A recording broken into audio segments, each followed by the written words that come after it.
class, we want to talk about vendor contract management. Now, what is a vendor contract management?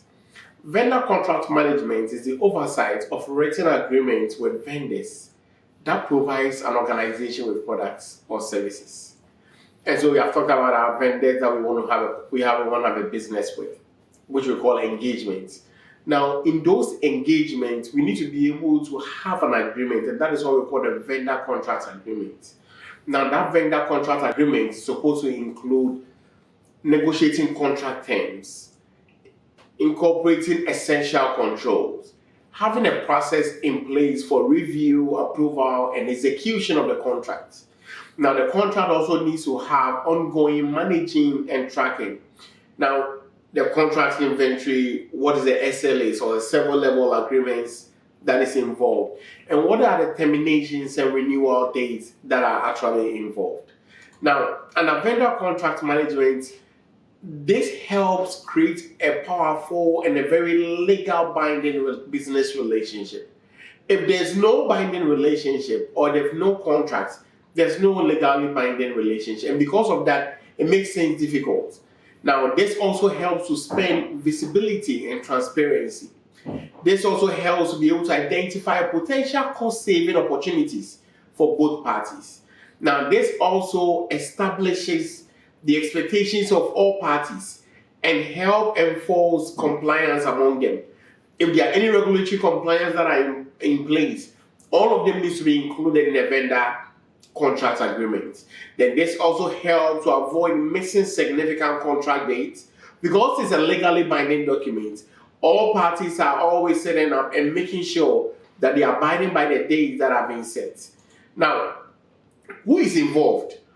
Now, there are primary constituents who are involved. That has to be with the legal team because obviously there's a contract in place.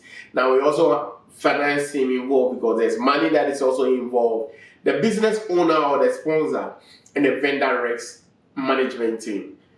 Now, who do they collaborate with? Now, they are collaborating with the compliance and risk team. They are collaborating with the infotech team, the operations, the procurement, and also the information security team. Now, what are they doing? Now, they are making sure that they are drafting what we call the SLAs. And so your business owner, we need to know the business owner for that vendor. Now, after we have known that, we need to know who the vendor's account manager is going to be, who is going to be the third-party risk manager in charge of this engagement, the legal team manager, and the vendor's legal team also needs to be involved in this. Why? Because all these parts or all these people play a part in what we do. So procurement is going to come in. Procurement will let us know that these are the things that you need to do before we can go ahead with a contract. But you need to see the vendor risk management team. The vendor risk management team will come and tell the business owner that, hey, you need to do the due diligence. After the due diligence, then now you get a report.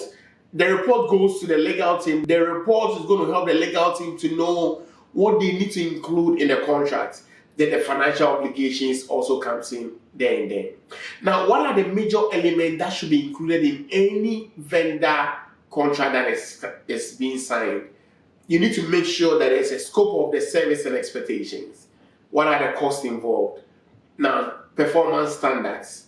That, okay, if it goes below this performance, what needs to happen? We need to terminate the contract. Then you also need to let us know the termination provisions, including notification period and automatic renewals. You don't just stand up and say that, hey, I'm canceling this contract. We need to know that, okay, if you want to cancel the contract, how long notice do you have to give us? 2 weeks, 1 month, 3 months? How do we terminate the contract? Is it going to be renewed automatically? All these things need to be stated in the vendor contract. Then we have information security and confidentiality provisions. That needs to also come in.